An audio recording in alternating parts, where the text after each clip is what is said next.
Chair Lai, you can call the meeting to order. Thank you, Elizabeth. Okay, this meeting of the Board of the Library Trustee is called to order at 7 p.m. Before we get started, I would like to remind the board members of some procedural items for this meeting. During the meeting, board members and participants should remain muted when not speaking. If board members or participants have a questions or comments, please use the raise hand features. Speaker will be called upon to speak one at a time. A random order voice vote will be administered by city staff for each vote.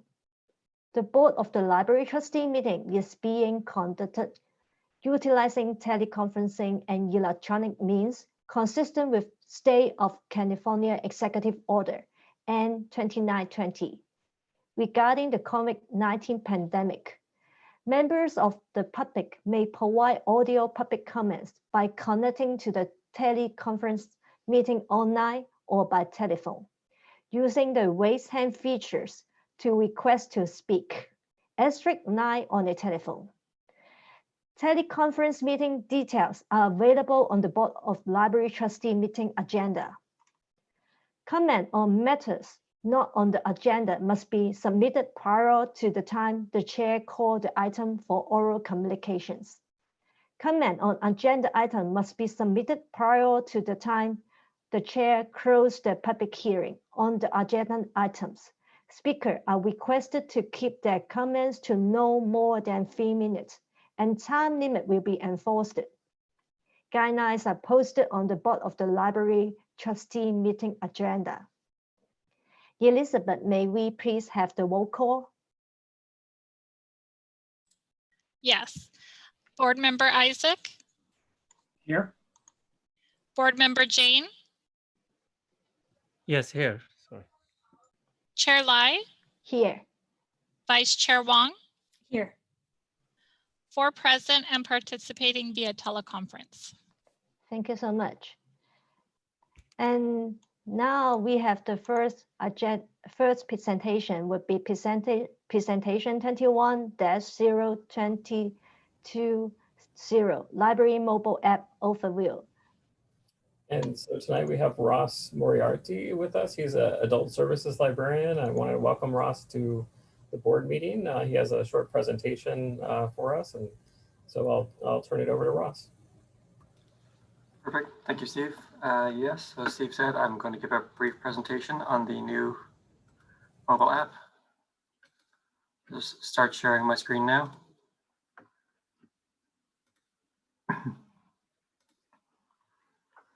Okay, so SPL Mobile is Sunnyvale Public Library's new mobile app.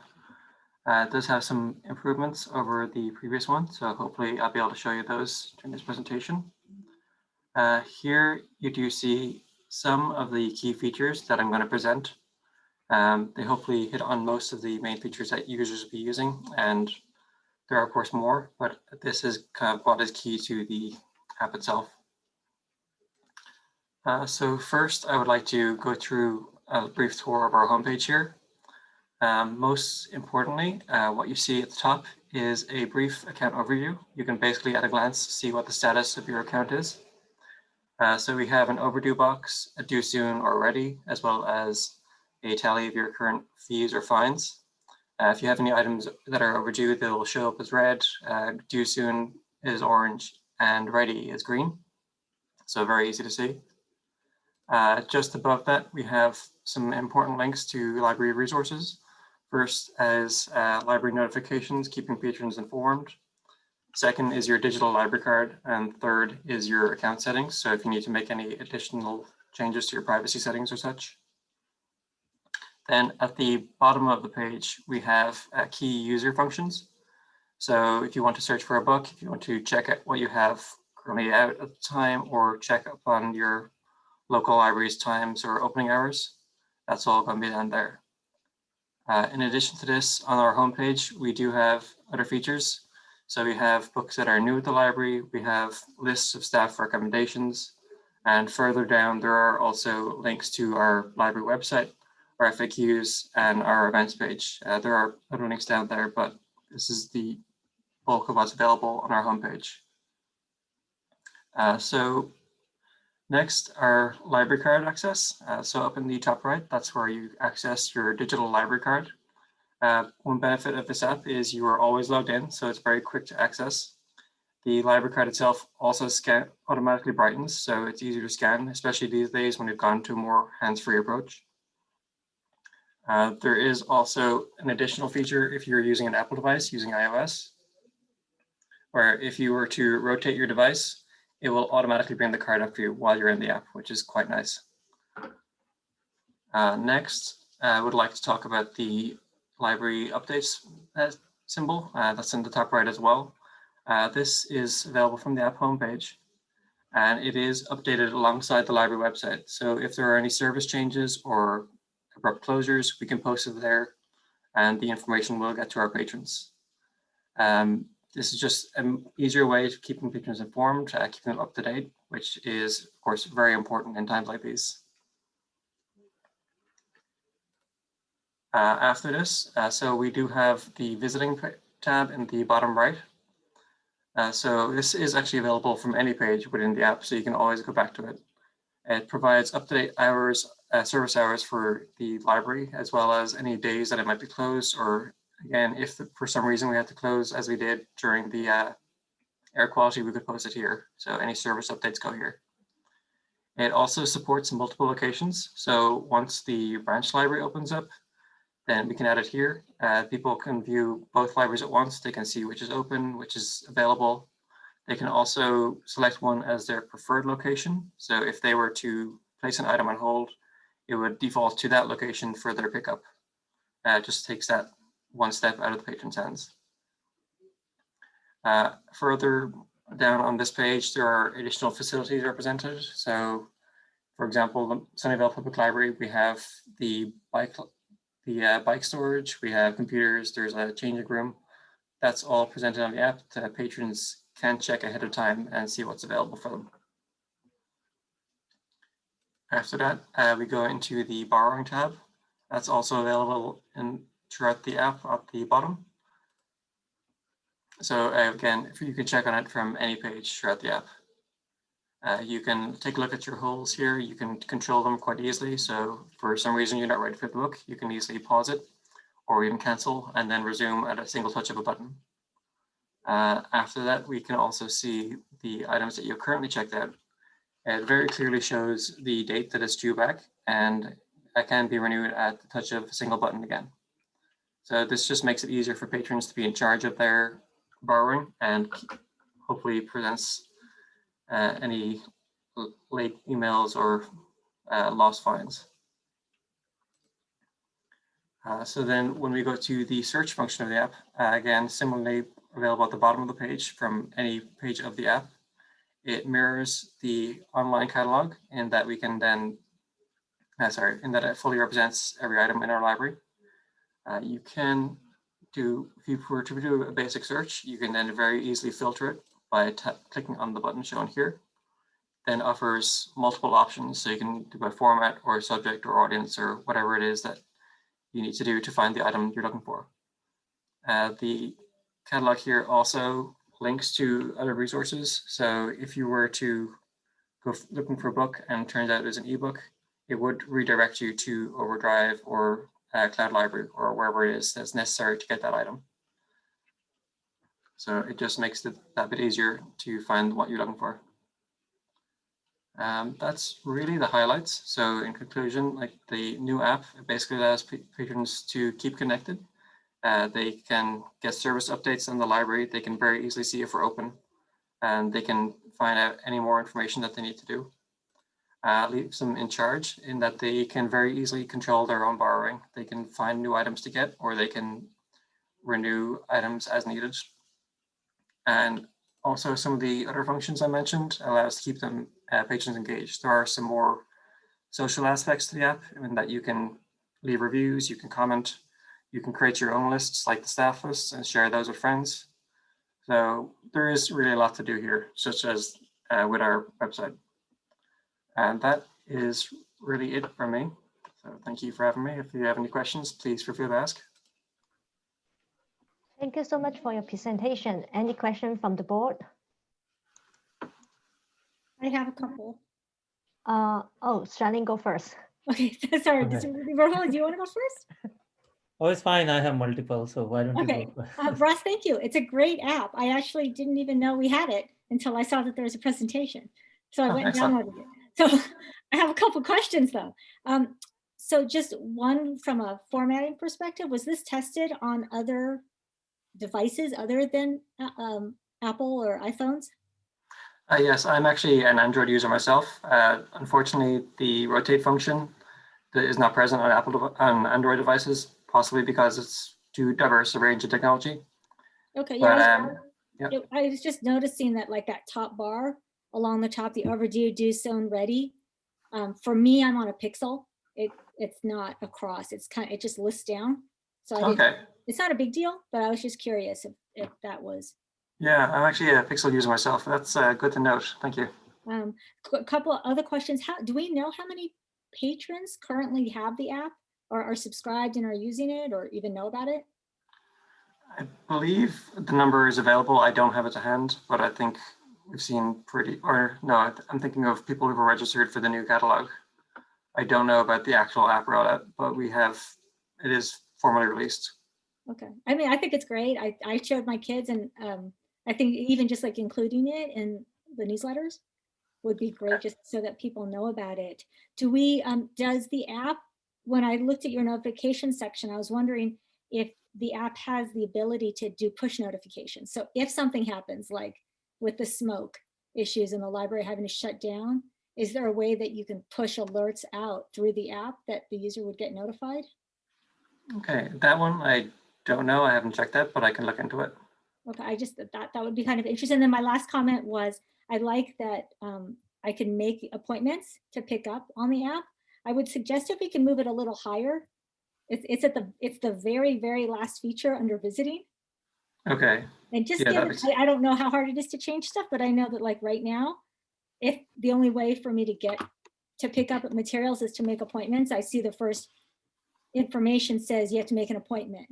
But it's not obvious to me that if I scroll all the way down to the bottom, there's a link to that. And okay. Really great. Just have it like right up front where we say you have to make an appointment. Yeah, perfect. That makes sense. But I really like it. It's a great feature. Thank you. You're welcome. It is a big improvement over the former app. Yeah. Thank you so much. And next would be Ralph, board member Ralph. Did you mean Rahul or sorry? Yeah. Okay, thank you. Yes, one thing I think it was asked by Charlene is, are we tracking anything from this app back to the library servers to know the usage, or is it purely from Android marketplace or the Apple one? Do we come to know how many users use it and which ones do they frequently go to? So any of that in place today? So my name is Shaughnessy, and I am actually Russ's supervisor, and we are looking at seeing the statistics. Unfortunately, the person who is the guru behind it isn't here tonight, but we can definitely try to find that information out. So definitely, if you have any questions like that, if Ross can't answer them, then we're more than happy to handle it and to get that information for you. Okay, great. And I think the other piece I was trying to validate is there. So I understood the book issue for regular resources, but e-resources, what do we have? Does it allow me to get into the app that will, let's say there is an RB Digital and other e-resources that we access through regular browser. Does this also lead me to the e-resource and maybe single sign-on or any of that, or do you still have to go there separately? Yeah, it won't bring you to the app if you have it installed on your device. It'll instead bring you to the in-browser equivalent.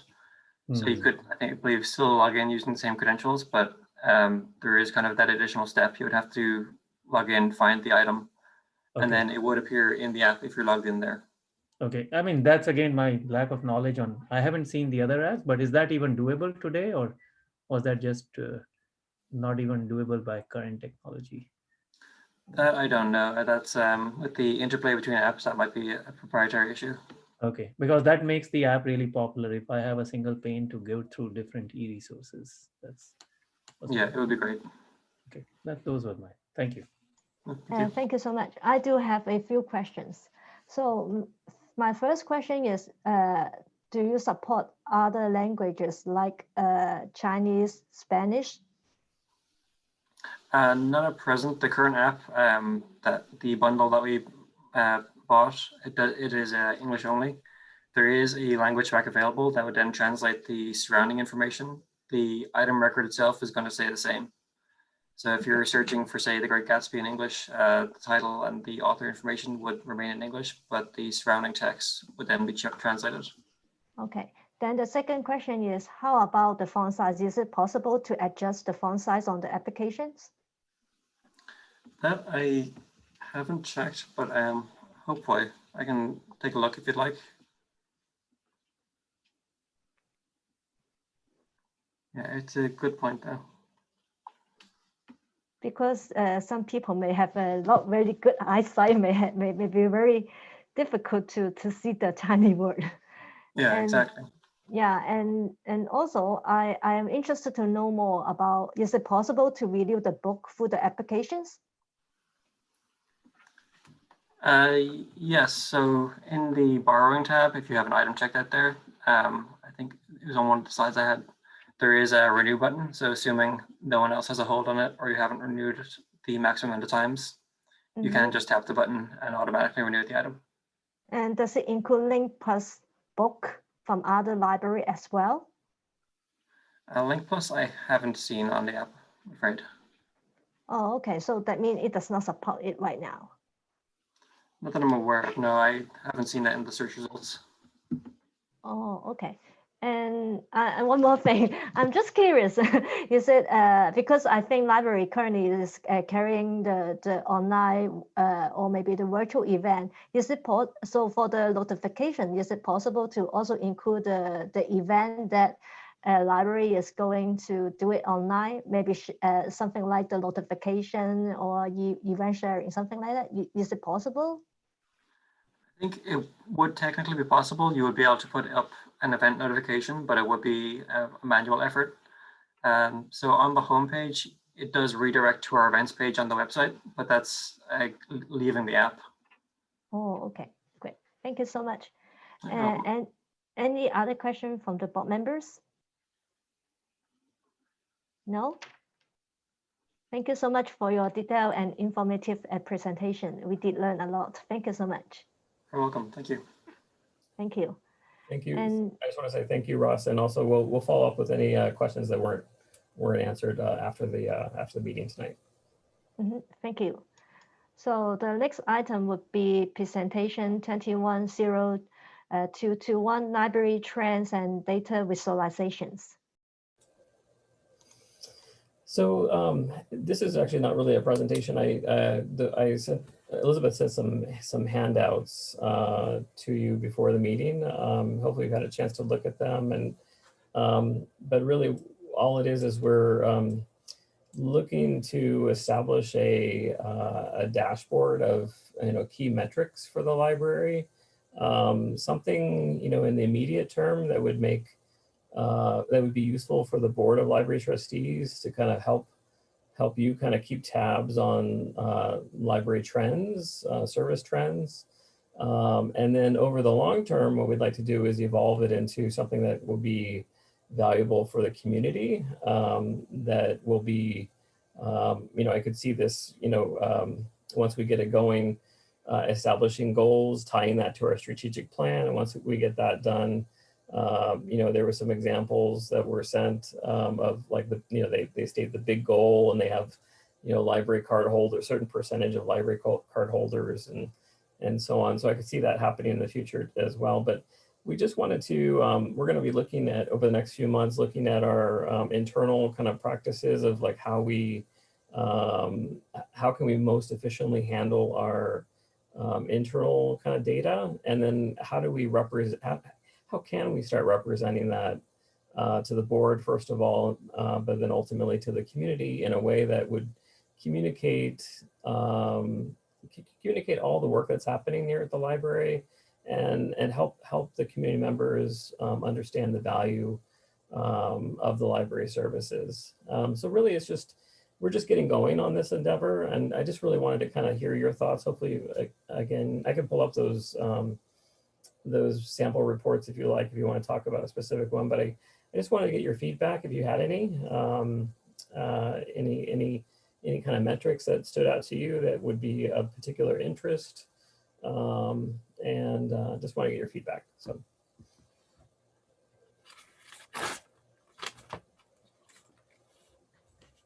Well, I could start if Karen, you want us to. Okay, go ahead. Yeah. I appreciate you sending all this. This is, I love metrics. This is what I spend all my time at work doing. So I think this is great. But so I guess that was originally my first question was, what was the goal and who was the target? Because that is always going to determine what we show. I think of all of the reports that you shared, I liked the King County dashboard the most, partially because it was graphic. It was easy. They highlighted like key metrics that were important to them, and they waited until like page 4 before they were just listings of numbers. And quite honestly, I kind of zoned out by then, but I really paid attention to those first 2 slides, which were their dashboard, which really highlighted what was important to them, and showed just kind of general circulation. So I think what was interesting for me, what I kind of was struck by all the reports was how the physical and the electronic information was always separated. And I don't know that I saw one where it combined all of it. I don't know if there's a reason that we always talk about the physical materials and the electronics separately, as if they are separate resources, but I feel like it's the library. These are all resources that we have. And so I understand the separation, but it's kind of jarring because the emphasis is always on the physical. And especially as we're moving towards more digital and probably coming out of COVID, we're going to be more digital. I almost feel like we need to really highlight that. And then the other thing I just wanted to add before I shut up was I would love more information. I didn't see it highlighted a lot, but I'd love to have information about what other events and programs the library does. So like the kids reading programs and how many community members come to that. Things like the Chinese New Year event that we have, when we provide space in the library to other community organizations. I really I think the JPL report did that. I really liked that piece. And then again, the other materials that we have, hotspots, the cookie cutters, like all of these things that people may not even know are available, I think are really interesting to show. It's not just books anymore. It's not just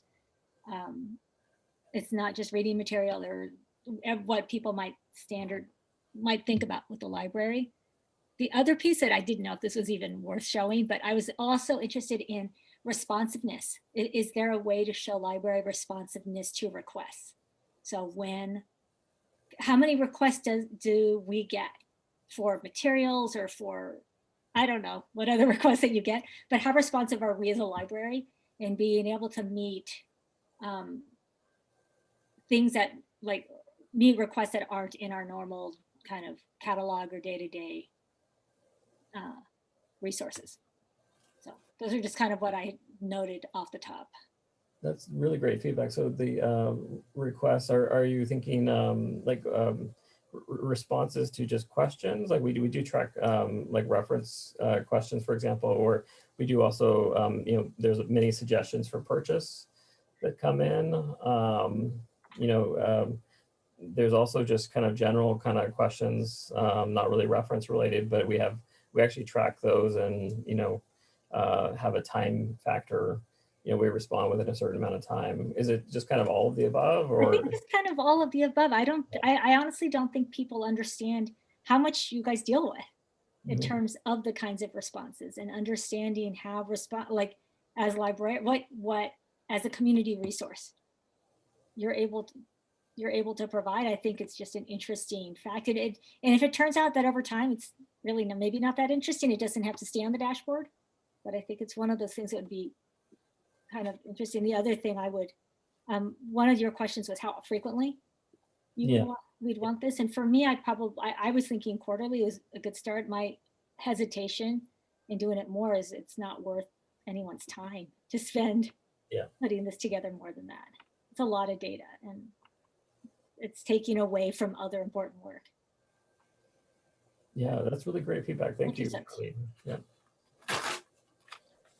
Yeah, I can add a couple of things. I think it's I liked all the dashboards and particularly more detailed was the KCLS. I think this is Washington, and I think over time the metrics change, but calling out digital metrics is really useful because that's where the trend seems to be. So that may help us know right where the investment direction is.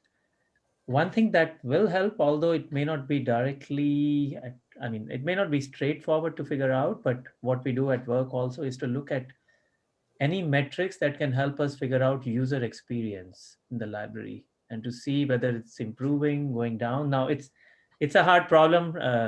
I can see that we don't really survey people directly, but let's say if they're using the app, you can see if they really, how many people really go use the app to do certain actions like checkouts, holds, that tells me something, or how many times things fail for them, how we time we get positive feedback, negative feedback, how much time they spend in the library once they come in. So those things might be useful at a user level also. Those are a little harder to find, I know, but any of those metrics give us a good feel of other than how we are doing on aggregate versus how the individual users are thinking about the library and its services. So that may be something to add, but other than that, I think it looks good. And the in digital resources itself, it'll be good to know at a little more granular level, because I think that does how much you spend on a resource, it may matter, right, in terms of the usage versus the charges would be very different for each digital resource. So that may be something, other thing I would look for. But I think otherwise it's all there is a lot of data. I think there is more than what I thought I would look for. So very good. Well, it's interesting too that I think Charlie mentioned that too, like with KCLS, that after page 3 or 4 that she was kind of losing her attention. I guess there's a risk of too much, right? I mean, so Yes. so we really kind of need to narrow down, well, what is the most important kind of things to focus on. Yeah, and it's also a question, if it's targeted to, let's say, folks like us who are a little more going to look at it deeply, for us, more information isn't bad, but if it's for, I mean, other exec summary or common user, they may not go to that level. Yeah. So great. Thanks for And also, I have a question regarding the dashboards. The dashboard at the very beginning, it is mainly for the staff and the board of the library trustee to think about the service that we are providing to our patrons, or we are planning to share the information, the data with the public and let them know the value. So that's my first question. What is the primary goal at the first page? So I'm envisioning this as it's never going to be a final product in my mind. It's always going to be, we're always going to be evaluating it and using it as a tool to communicate, what's happening at the library. But initially maybe in the next 6 months to a year, I would say that's our what I would like to do is use it primarily internally, getting our kind of data process management kind of in hand, because I think there's some efficiencies that we could put into place with how we manage our data and how we report our data, and then having that display on into a dashboard, primarily for the board of trustees at the outset, and probably maybe quarterly if that's what I get more feedback along those lines, and then what I would like to do is build up to over the next couple of years, definitely before the branch library opens and before we go to the voters, hopefully in 2024. So that's 3 years away. Before that time, so before 3 years, this would be something we would make available on our website, and that people would be able to, to access it at any time to kind of see I do, like I said, I would really like to see the strategic plan kind of dovetail into this and have it be also kind of a measurement of certain goals that come out of that process, and so that because I was really excited by seeing not just where libraries were in some of these metrics, but what is their goal and what are they striving towards, and why is that important? And I think those are interesting conversations to have. But I think those are longer term kind of conversations. Yeah, because when you talk of, first of all, I would like to understand the reason behind. The second thing, I think because I'm not a library staff, I am not quite sure what are the most important metrics are commonly used by most of the libraries. So I think the first thing I would think about what are the most important measures to measure the success of the library. And then I will pick the informations and then use it and then put it on the dashboard, because I think we are going to have the strategy session, right? In the future. I think it is a good way to measure the goal and compare our current status. I think it is good. And also for me, I really like the KCLS dashboard as well, because for most of us, I really like the graphic, and it is easy to understand. And I think the one with a lot of data on the FRICO library, I think it may not be nice for, because we need to visualize. It is kind of hard. And the second thing is, do we have a tool automatically generate the graph? Because I know there is some tool available that can, when you insert all the data, they can automatically generate. I just don't know whether our library has this kind of the tool to do this. Yeah, so we're looking at using some product that's built into Microsoft Office. It's called Microsoft BI. And we that should be available to us at no charge. So there's a lot of different products, as I'm sure you're aware. But I think we're gonna start off exploring that tool to see if that's going to be really simple for us to not just report, but also just to quickly display the dashboard that we create. So that's the thought, because it's a no cost kind of solution for us. But that's the kind of that's what we want to kind of experiment with over the next few months is feeding the data in there and seeing how it looks, and does it come back with something that it sounds like we're getting a lot of KCLS comments. So does it come back that's that we could have a report that's generated like the KCLS dashboard easily? So that's what we'll be working on. So, just out of curiosity, how much of it this infrastructure is common between different libraries? So one report generated in one library, how much of that could you reuse in terms of generating yours? Or is it all very different? Certainly, I mean, like just looking at KCLS, I mean, there's the number of programs, number of attendees. I mean, it's these are normal things for us to collect. Digital circulation, normal database selections. That's normal. I mean, these are fairly simple. It's just a matter of internally how do we manage that, and then what tool are we using, and how do we create our own dashboard. Just at a glance, there's not a lot of unique things.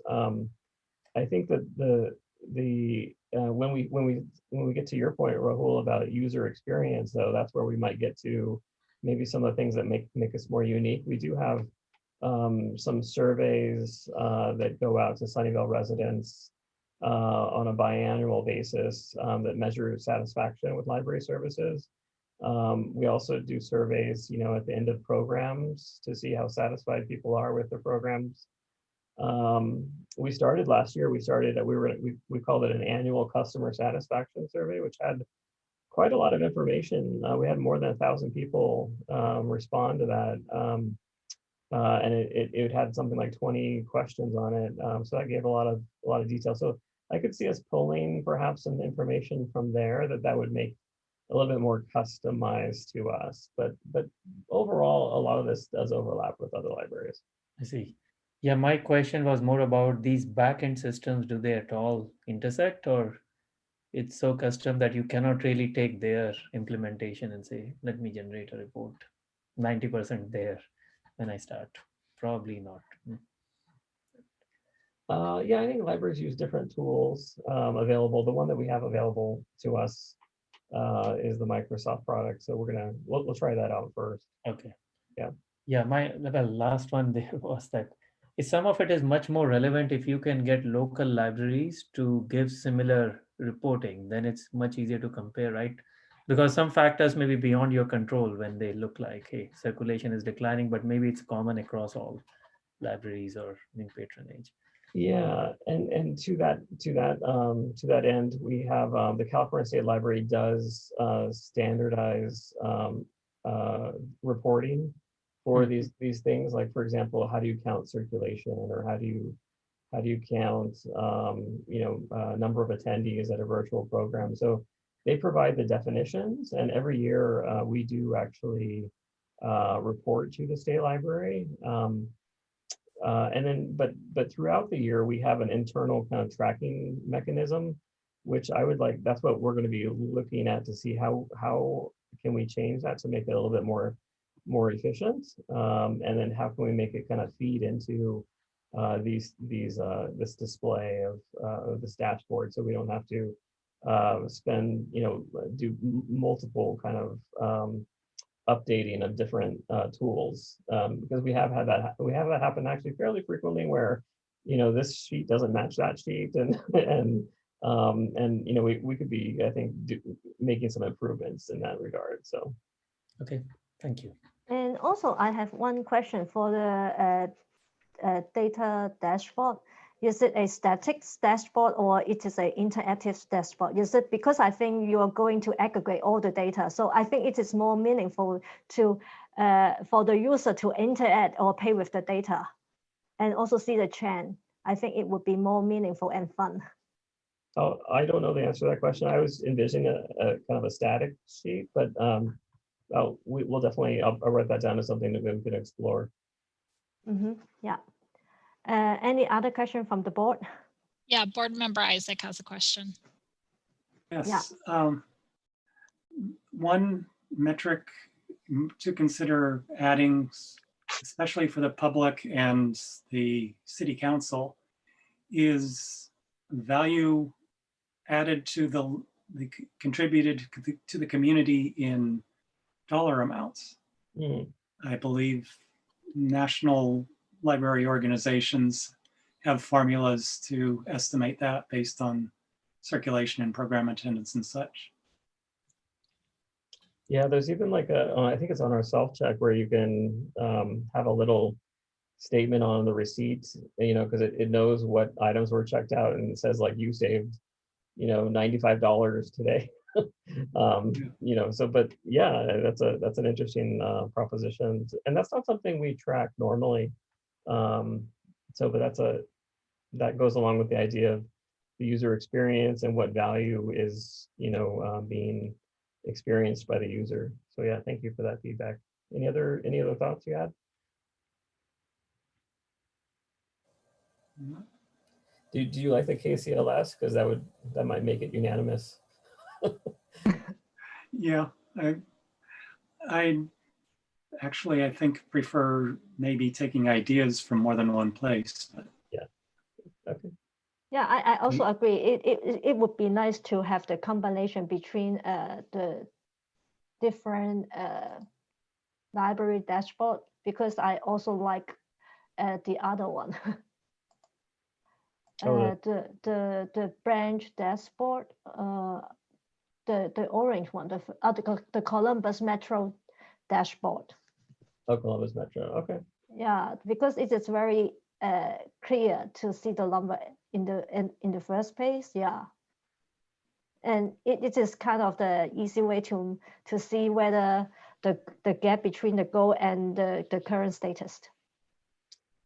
And Frisco, I think what I'm hearing is that's kind of too data heavy, not really maybe as a supplementary or like a background or a page behind the first couple of pages, but it's not really a dashboard really.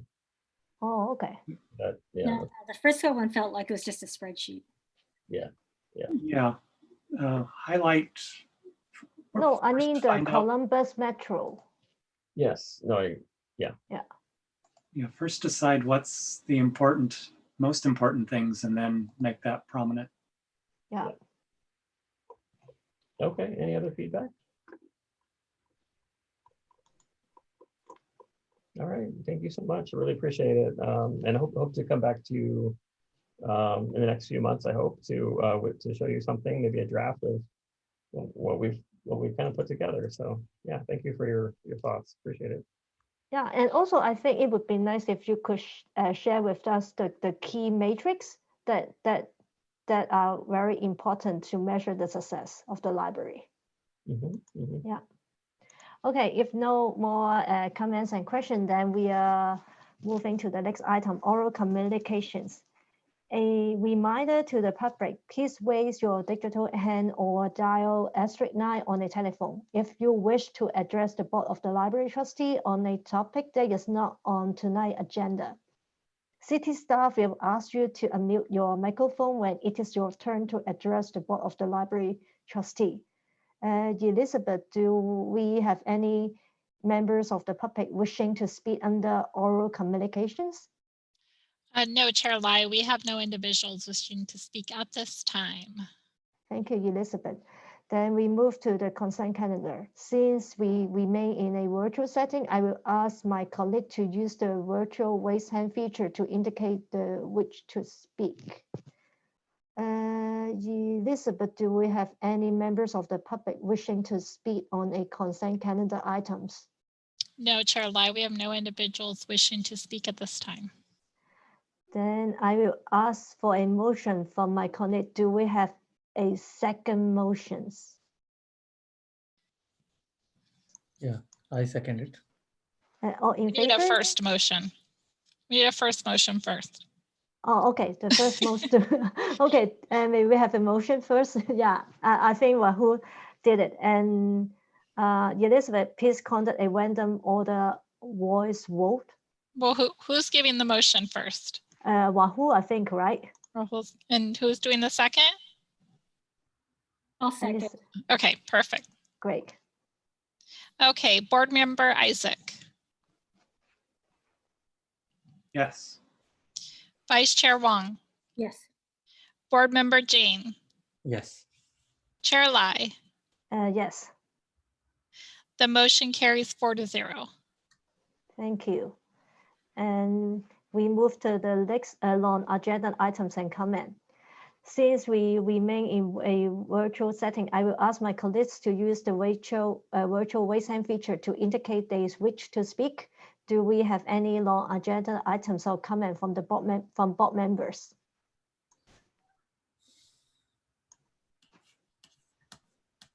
Oh. Shelley? Sorry, I was trying to looking for the raise hand feature. Wait, this is non-agenda items, correct? Yeah. I just had it was more, I don't know if this is appropriate. This might be for later, so correct me, but I had a question about for Steve about how are the libraries handling or has the library considered what you're doing with all the paper bags that are going out with hold pickups? And whether the library has considered like asking for them back when people return them or like recycling bags. And the reason I ask is I'm noticing a lot of bags every time I pick up, and sometimes I wish I could bring them back, and this isn't the right time to talk about to bring it up. That's fine. I was just curious. No, it's quite all right. No, and no, we are going through a lot of bags, and you know, some people have returned them to us just as a matter of kind of a best practice. We don't reuse them. The reason for that is really it has to do with, you know, sharing kind of materials, sharing bags, and not being able to sanitize the bags. And so, you know, if someone doesn't want them, we end up recycling it, actually. So, you know, we are going through bags. I actually, part of my report tonight was going to tell you, we're probably going through about 150 to 250 per day. But I do think actually the end is maybe in sight, and I'll talk more about that. But generally, the bags make it easy for us to, you know, have all the materials available, to collect all the materials available for the person, for the patron, and have them and transport them easily to the patron, and then for them to be able to carry them away. Because oftentimes, you know, I mean, if you have a stack of books, you know, you're going to need some way to carry them to your car. And so the bags make that, you know, they have handles on them. So it makes it, you know, possible for them to, you know, to easily take it to their car. So that was actually something that we talked about way back in June when we started using the bags. And, you know, for the most part, people are okay with them. There was a lot of talk at the beginning of the pandemic about, you know, not bringing reusable bags to like grocery stores and to places. And that had to do with the concerns around the pandemic.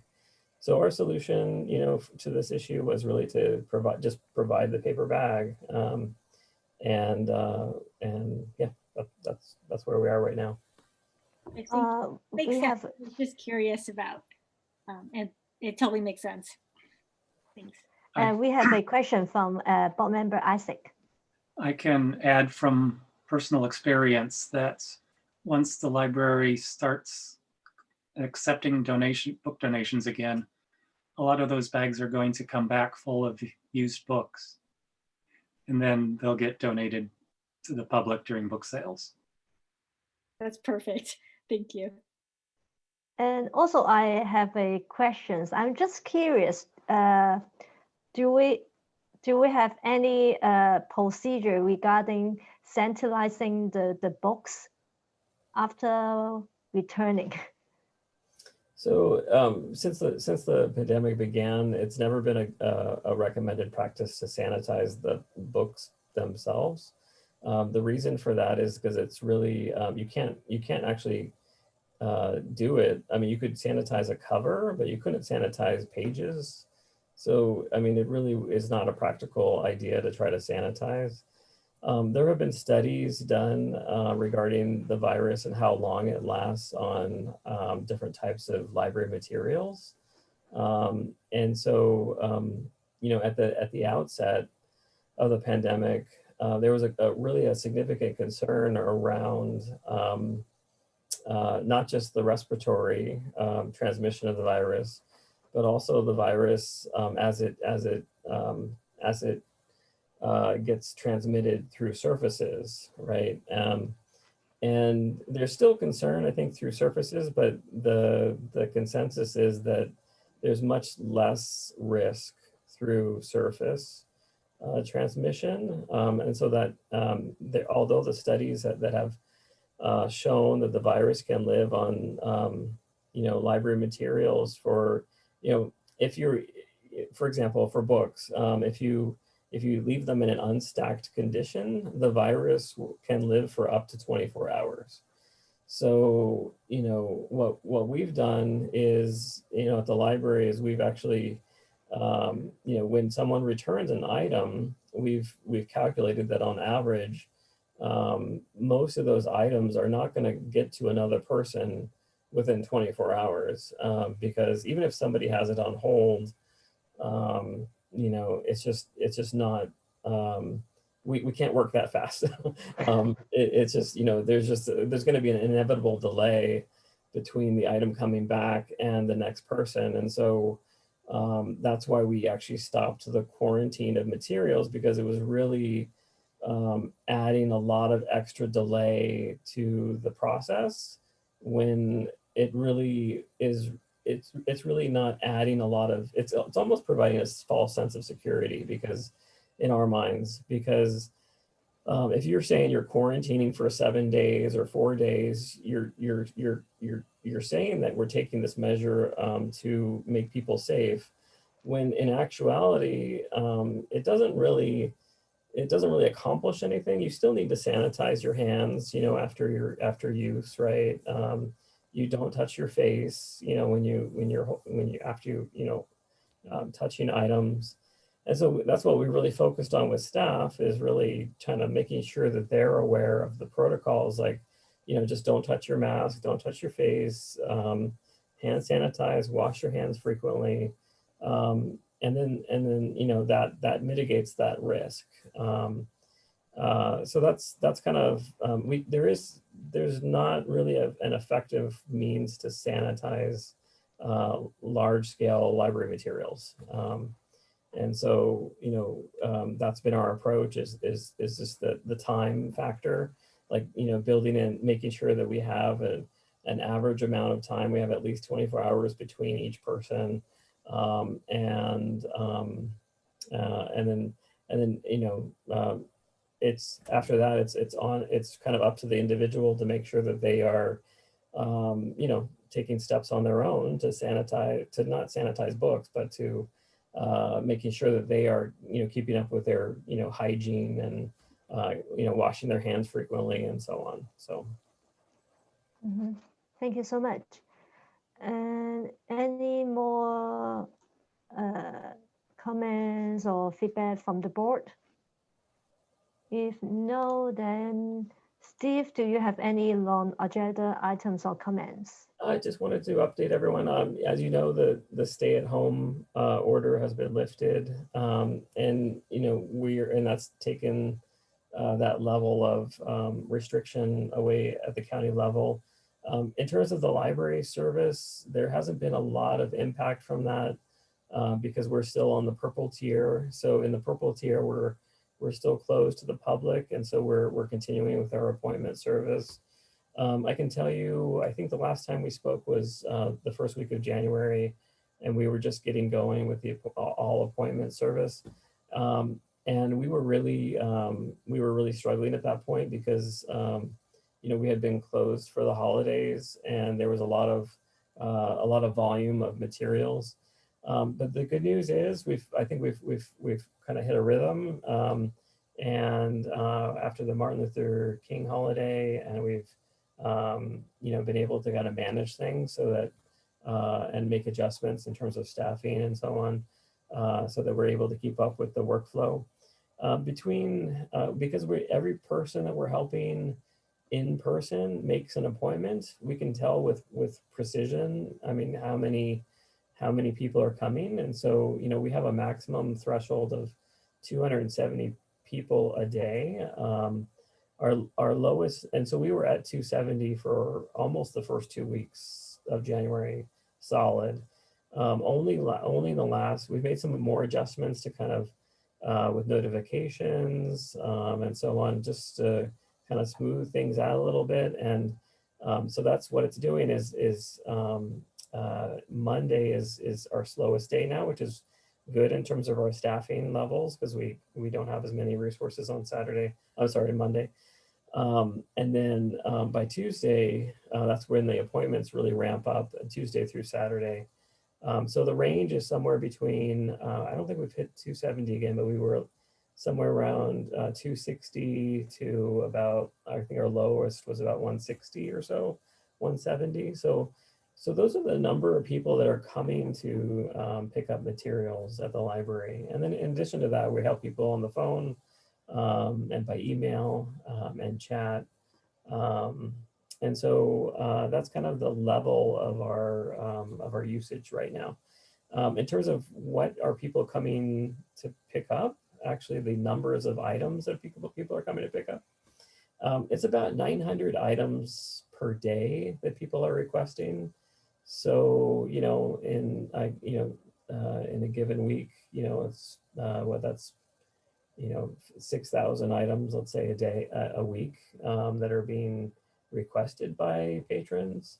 So that's it's keeping us really busy. We're pulling a lot of material off the shelf. We're constantly, you know, having to keep up with the appointments and making sure that people get their materials. So the flow I think is going pretty well. So, but after the stay-at-home order was lifted, we're now having just kind of doing it. We did a double check with the management team this past week to say, you know, are we still on track for the orange reopening? And the thought is yes, we are. The good news is it looks like the number of cases being transmitted of COVID in the county is coming down quite a bit. It was above 1,000 not that long ago, I think last week, and I think today was 400 and it was about half that. It was 460 or so, or somewhere in that range. So I hope, of course, from a health perspective, that continues. But I think, you know, the orange tier was around 100 cases or so. And so if that level continues to decline and we see the spread of COVID transmission in our community come way down, we could get to red fairly soon, and then we'd be looking to reopen after 2 weeks on the orange tier. Now, I guess the caveat is, I would say is that, you know, if we get there so fast, which again, from a health perspective, I hope we do, but we actually still, even though we've ordered some like the technology, the counter that will help us, you know, count the people that go in the building, that actually isn't going to be available to us until about 4 weeks or so. So I think it won't come down that fast, but if it does, we might have to just say, well, we're not quite ready to open. But I would say, you know, if things really go well in the county and we get to orange quickly, you know, we might even be looking at maybe somewhere around March to reopen the building. So that would be very exciting. I think it would be nervous for a lot of people. But we've had some regional meetings with other libraries recently, and those libraries that have reopened shared some experiences where, you know, the staff and I think public too were kind of, you know, trying to figure things out and a little bit nervous about, you know, about reopening to the public. But after they reopened, it was fairly smooth sailing, and a lot of those nerves went away. So it's something we're going to have to cross at some point. We haven't had public in the building since February, and certainly we want that to be the new get back to normal as soon as we possibly can, as long as it's safe to do so. So anyway, that's where we are right now. And any questions? I do not have a question, but I do have a suggestions, because I look at the Sunnywell library webpage, and we do have a tiny banner talk about the COVID-19 impact on city services. And I'm just curious, is it possible to include the vaccination informations? Because I know many seniors want to know about the vaccination status. How could they get the vaccine? So it would be nice to have some information in that area. Okay, yeah, no, I will take a look at that page, and the office of the city manager, the communications office, you know, is in charge of that page, but I'll relay that information. Yeah, that is something that's on everybody's mind is, you know, when can I get my vaccination? Thank you so much. Any questions or feedback from the board? If no, then the meeting is adjourned at 7:59. And also, I would like to thank everyone for your participation in tonight's meeting, and stay well and healthy. Good night. Thank you so much. Good night. Night. Good night. Bye-bye.